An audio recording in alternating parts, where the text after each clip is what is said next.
ኛው የሀጂ ሳይኒ ሀቢብ ወይንስ መሐመድ ዘይን? አሁን የከፈትከውን ከ20 ጀምርና ወደ ላይ ከላይ ዝቅ አድርግለት። ከ20 ብለዋል። 21 ነው። ኦኬ ገንዘብንም ብዙን መውደድ ትወዳላችሁ። ዲስማይ ታሪኩ ጋር ይገናኛል። እሺ እኮ ቀጥል። 21 ተው። ምድርም ደግሞ ቀጥል ችግር የለም። እሺ ተው ምድር ደጋግማ በተሰባበረች ጊዜ ስለውም ይልቃማ ነው የሚናገረው። ይሄን ጊዜ ስለውም ይልቃማ ነው የሚናገረው። ቀጥል። እሺ መላእክትም ሰልፍ ሆነው ጌታ ወይንም ትእዛዙ በመጣ ጊዜ መርሐባ። ቀጥል። صح ገሃነምም በዚያ ቀን ከፍ አድርገው ቢክ ገሃነምም በዚያ ቀን በመጣች ጊዜ በዚያ ቀን ሰው ጥፋቱን ይገነዘባል። መገንዘቡን ለእርሱ ካዩት ነው ከየቱ ዋኔ ምን ነው በህይወቴ መልካምን ስራ ባስቀደምኩ ኖረው ይላል። ምንድነው ፖይንት እዚህ ላይ? እናንተ አላህ Subhanahu Wa Ta'ala መውረዱ ስለ የውሚል ቂያማ ጀሃነምን መቅረቧን ይሄ ስለ የውሚል ቂያማ ምልክት ነው፣ ስለ ትንሳኤ ምልክት ነው የሚያወራው በቀራ ላይ እዚህ ጋር ማለት ነው። አንተ እዚህ ጋር ምኑ ነው ቅር ያለ ፎፎይ? እኛ ችግር የለብንም እኮ እኛም እኮ እሱን ነው እያልን ያለ ነው። የውሚል ቂያማ ላይ መሆኑ እኮ ተስማምተ ነው እና እኮ ቅር ያለ ምልክት ምን ነው? አሁን እዚህ ጋር ወንድም አብዱልና መሐመድን ስታወራ ነበርከው የገባሁት ምንድነው ቅር ያለ እዚህ ቁርአን ላይ ምንድነው? አሁን እዚህ ላይ ስለ 72ቱ መከፋፈል እዛ አያወራም። የሚያወራው ስለ ትንሳኤ ነው የሚያወራው። እኛ ስለሱም አይደለም ቶፒካችንም አይደለም። የቂያማ ዕለት አላህ ነው ከመላእክቱ ጋር ሰልፍ ሆኖ የሚመጣው አይደለም ወይንስ ትእዛዙ ነው የሚመጣው? ትእዛዙ ነው ወይንስ አላህ ነው የሚመጣው? አላህ ራሱ ይወርዳል ይላል ቁርአኑ ራሱ ይላል አይልም? ይላል። ስለዚህ ትእዛዙ ነው የሚለው ስህተት ነው ማለት ነው። ይሄ አንድ ነገር ልንገርህ። ቅድም አሁን መምህር ቅድም ወንድማችን ጋሽ መምህር ቅድም እያለ ነበር እኛ አስተምሮታችን አንድ ነው። ቄሱ አስተምሮታችን የኛም ጋም አለ አስተምሮታችን የምትለያይ እዚህ ጋር ተፍሲሮቹ ሁሉም ሸኮቹ የተለያዩ ታቢዎቹ ማለት ምንም ብለው የተለያዩ ተፍሲራ የሚሰጡት ነገር አለ። ቁርአን ግን ተፍሲር አለ ትክክል ሰሒህ ነው። ነብዩ ሰለላሁ ዐለይሂ ወሰለም ቡኻሪ ላይ ስንት መሰለ 1002 አካባቢ ላይ ስለሚል ቂያማ ይናገራል።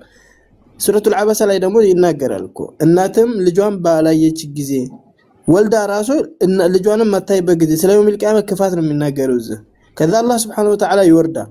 አላህ ሲወርድ ደግሞ ገሃነም ትጠጋለች። ገሃነም በተጠጋይ ጊዜ ሰዎቹንም ወንጀላቸው መልካም በሰራን ይላል። ሰይድ ፖይንታችንን ካገኘኸው እኛ መቼ ነው ምናምን የሚለው ላይ ጠብ የለንም እኮ የሚመጣው ትእዛዙ ነው ወይንስ አላህ ነው የሚለው ላይ ብቻ ነው።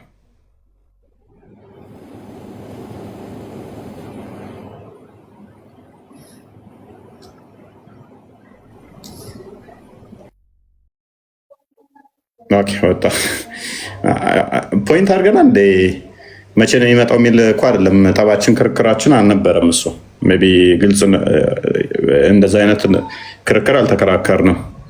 የእሱ አባባል ምንድነው? አንድ ሱራ ላይ ስትገባ ከመጀመሪያ ከላይ ጀምረህ ካነበብከው እያንዳንዱ ነገር እያስረዳ ነው የሚሄደው እስከታች ድረስ። እሱን ነው ማወቅ የፈለገው። ጥያቄው አልገባውም ገና። አይ ዶንት ኖ ማለት ምንም እኛ እሱን ስላልተከራከርን ሰላም ነው። አንድ ምንድነው እሱ? ይሄ ቁርአን እንግዲህ እንደምታዩት አንድ ጊዜና ይሄ ቁርአን የሀጅ መሐመድ ሳኒ ሀቢብ ቁርአን ድጋሚ በ2017 ዋሃብያዎች በስማቸው አሳትመውት ነው ለነሱ እንዲሆን በሚመስል ለነሱ የነሱ አይነት ዲፊኒሽን እንዲኖረው ብሎ ማለት ሰውየው ሞቷል።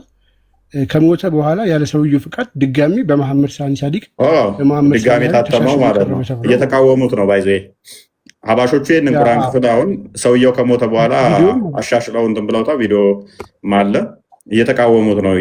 ሰውየው ከሞተ በኋላ ዋሽተውባቸዋል የሚል ማለት ነው። በትክክል እፎይ ያው ለምሳሌ ቁርአን እኮ የሚሻሻል ነገር የለውም። ቁርአን የሚሻሻል ነገር መጽሐፍ ቅዱሳችሁ የሚሻሻል ነገር አለው እንዴ? ቋንዴ አንዴ ለምሳሌ ይህንን ማየት እንችላለን። ሱረቱል ጣዝ ላይ ያለውን ምን ብለውታል? እሱ አላህ ረህማን በአርሹ ላይ ለክብሩ በሚመጥን መልኩ ተደላደለ ብለውታል። ይህንን ዴፊኒሽን ሄዳችሁ ሀጅ መሐመድ ሳኒ ሀቢብ ቁርአን ላይ አታገኙትም። ይሁን የሀጅ መሐመድ ሳኒ በስልጣኑ ብሎ ነው ያስቀመጡት። ሉክ ይሄ ትርጉም ከማጋ ይመሳሰላል ከተባለ ከአዲሱ ከሼህ መሐመድ ዘይኒ ትርጉም ጋር ይመሳሰላል። እዚህ ጋር አራህማን አዛኙ ጌታ አርሹ ላይ በቃ ቀጥታ ከፍ ብሎ ተደላደለ ብሎ ነው ያስቀመጠው። የማቁራን ይሄ ከተባለ በ19 ይሄኛው የ2018 ቁርአን ነው። ይሄ ደግሞ የነ ሐጅ መሐመድ ሳኒ ሀቢብ ማለት እኚህ ሰውዬ ናቸው። 1961 የታተመ ቁርአን ማለት የመጀመሪያ በኢትዮጵያ የነበረው ቁርአን ይሄ ነው። እሺ መልካም ቶፒኩ ላይ እንመለስና እንግዲህ አላህ በደመና ውስጥ በደመና ጥላዎች ውስጥ ይመጣል የሚለው በግልጽ እንደተመለከት ነው። የዋብዮቹ ይመጣል ብሎታል። ሀባሾቹ ጥላኑ ግን እኮ አልተሻሻለም። አይመን ትእዛዙ ነው ይመጣው ብለውታል። አረብኛውን አንብበው። ቁርአኑ ሁሉም አንድ ነው። አረብኛው አንድ ነው። ትርጉም ማንኛው ነው ይመጣል ብለህ የምታምነው? አይመን ትርጉም ላይ ነው የተለያዩት እኮ ገባኝ። ማን ይመጣል ብለህ የምታምነው? ትርጉም ላይ መለያየት አላቸው እንጂ አንዳቸው አውሩ። ማንኛው ይመጣል ብለህ የምታምነው? ትእዛዙ ነው ይመጣል ብለህ የምታምነው ወይንስ አላህ? ዑለሞች እዚህ ጋር ተለያይተዋል። ከፊሎቹ ትእዛዙ ነው የሚመጣው ይላሉ። ከፊሎቹ ደግሞ አላህ ራሱን በሚመጥን መልኩ ይመጣል ይላሉ። እዚህ ጋር ዑለሞች ተከፋፍለዋል። ቁርአኑ ግን ተመሳሳይ ነው። ቴንኪው። ስለዚህ አንድ ነገር እዘህ የተለያየ ነገር የምትረዳ ከሆነ ቅድም እንዳልኳችሁ ነው። አንድን ነገር በሁለት ነገር የተለያየ የምታደርገው ከሆነ ይሄ በቃ ምንም እንትን አይደለም። ግልጽ በሆነ ሁኔታ አንደኛው ሌላ የሚል ከሆነ አንደኛው ሌላ የሚል ከሆነ እንደፈለገ ዝም ብለህ የምትጓዝ ነው ማለት ነው። ስለዚህ የተለያየ ነገር እያመንክ ነው። መሐመድ ደግሞ ምን ብሏል? በተለያያችሁበት በተከራከራችሁበት እስካላስፈረዳችሁ አንድ እስካልሆናችሁ ድረስ እምነት የላችሁም ብሏል። አሁን እኮ አንተ የምትናገራቸው ቃላቶች እና በአንተ ሃይማኖት ሆነው ሌሎች የሚናገሯቸው ቃላቶች አንድ አይነት ላይሆኑ ይችላሉ። በሁለት መንገድ ሊተረጎሙ ይችላሉ።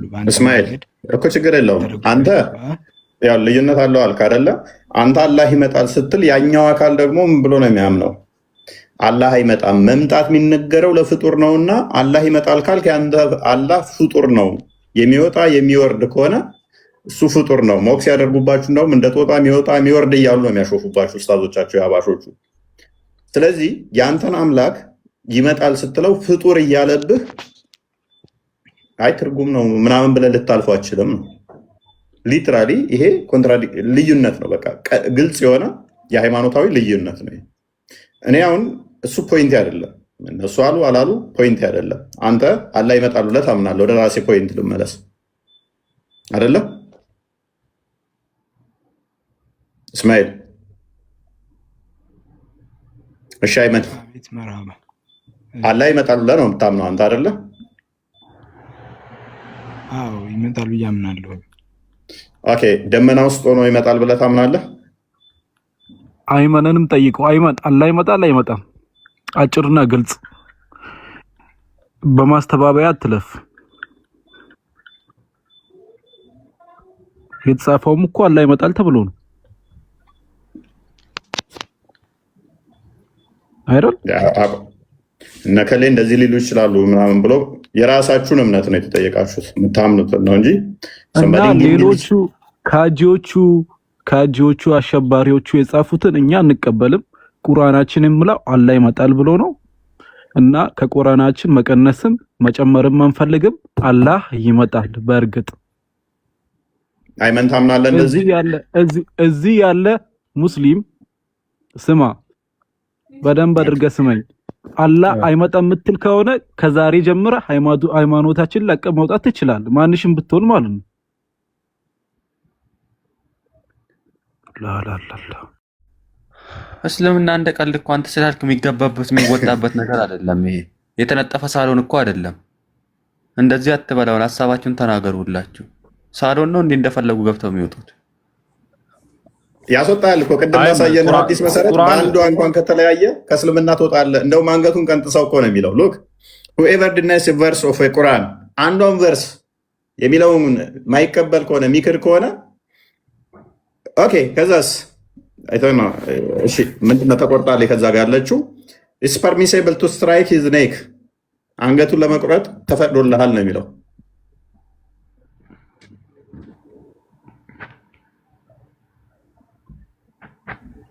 አንገቱን ለመቁረጥ ተፈቅዶልሃል ነው የሚለው። አይደለም ውጣ ማለት አንገቱን መቁረጥ ሱናኒ በመጃ። ስለዚህ ሱራ 465 ላይም በግልጽ በመሐመድ እስካላስፈረዳችሁ ድረስ እምነት የላችሁም ነው የሚለው 465 አይ ቲንክ።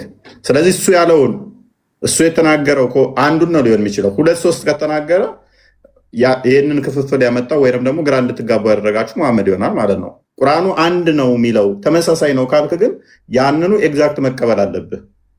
በጌታችሁም እምላለሁ በመካከላችሁ በተከራከራችሁ ፍርድ እስከሚያስፈርዱ ከዚያም ከፈረድከው ነገር በነፍሶቻቸው ውስጥ ጭንቀትን እስከማያገኙና ፍጹም ልብ በል ፍጹም መታዘዝ እስከሚታዘዙ ድረስ አያምኑም።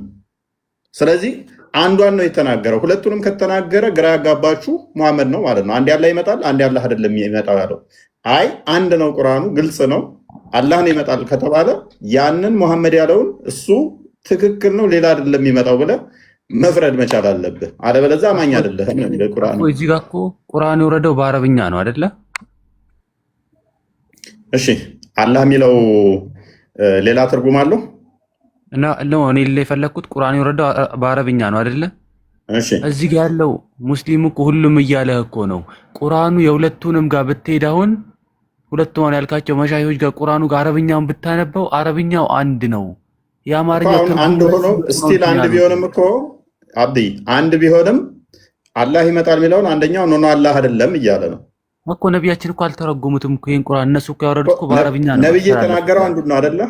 አንዱን ነው የተናገረው። ወይን አላህ ነው ይመጣል ያለው ወይን ትእዛዙ ነው ይመጣል ያለው አይደል?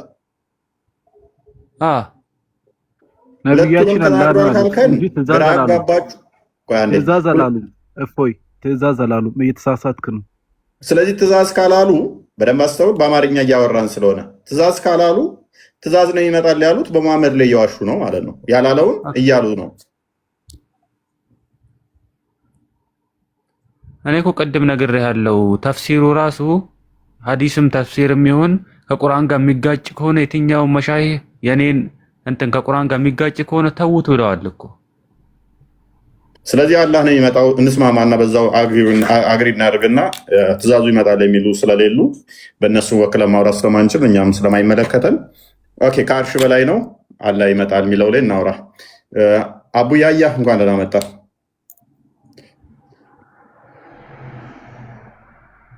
ሰላም ነው፣ እንዴት ነው? ይመስገነው። ያው የእነሱን ሀሳብ ትደግፋለህ ብዬ ነው ወደ አንተ የመጣሁት። ከአርሽ በላይ ነው። የቅያማ ቀን ግን አላህ ከመላእክቱ ጋር በደመና ጥላ ውስጥ ሆኖ ይመጣል ብለህ ታምናለህ? አዎ። መልካም። ስለዚህ የቅያማ ቀን አላህ በደመና ጥላ ውስጥ ይሆናል ማለት ነው። የቅያማ ቀን አላህ በደመና ጥላ ውስጥ ነው የሚሆነው ማለት ነው። ውስጥ ሳይሆን ተሸፍኖ ነው። ተሸፍኖ እና ውስጥ ምንድን ነው ልዩነቱ? አንድ ጊዜ ምክንያቱም ሊታይ በማይችል መልኩ ማለት ነው። ሊታይ በማይችል መልኩ ግልጽ እኮ ነው። ምክንያቱም አላህን ምንም ነገር ሊያካልለው አይችልም። እንዴ በደመና ተሸፍኖ ካልክም እኮ ምንድን ነው ልዩነቱ? ግልጽ አድርገው። እዚህ ጋር አቡ ያህያ ተሸፍኖም ውስጥም እኮ ልዩነት የለውም። በቃ አላህ በዳመና ውስጥ ይመጣል እኮ ነው የተባለው። ይቀመጣል ምናምን እኮ አይደለም። ይቀመጣል አይደለም ያለው ይመጣል። አዎ ይመጣል። ተሸፍኗል ከናንተም ተሸፍኖና ቆይ ልዩነቱን ክሊር አድርግልኝ እስኪ። ተሸፍኖና ደመና ሸፍኖትና በደመና ጥላ ውስጥ ምንድን ነው እሱ? ክሊር አድርገው ውስጥ ስትል አሁን መሰለክ ውስጥ ስትል ሙሉ ለሙሉ አላህን ያካልለዋል እንደማለት አይነት ነው። ይሄ ደግሞ ሊሆን አይችልም ነው። አላህን ምንም ነገር ያካልለው አይችልም። ደመና ሸፈነው ስትልስ ይህ ማለት ፍጡሮች ሊያዩት አይችሉም ነው በዛ ሰዓት። አሃ ምንን ከምን ነው ታገናኘው? ውስጥ ማለት እኮ እዛ ውስጥ ሙሉ ለሙሉ ተካሎ ወይም ደግሞ አካቦት እንደማለት ነው አንተ እያልክ ያለው። ደመና ሸፋፈነው ስትልስ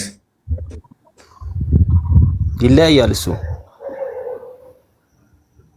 አሁን ችግሩ ምንድነው? ምንድነው ልዩነቱ? ውስጥ ስትል እኔ አንተ የፈለክበት ምናልባት ይሄን ከሆነ ብዬ ነው። ውስጥ ማለት ስለዚህ ውስጥ ያሉት ተሳስተዋል ማለት ነው። ባይዘይ በደመና ጥላ ውስጥ ያሉት ተሳስተዋል ማለት ነው። ውስጥ ስትል አንተ ደመናው ሙሉ ለሙሉ አላህን ያካልለዋል እያልክ ከሆነ ያ ትክክል አይደለም ነው። ክፍሉ የሚለውን ብቻ እንበል። አካልለውም የሚል ማስረጃ ነው ክስ ስለምጠይቅህ ማለት ነው። በደመና ጥላ ውስጥ ይመጣል ነው የሚለው አይደለም የሚለው ቁርአኑ ክፍል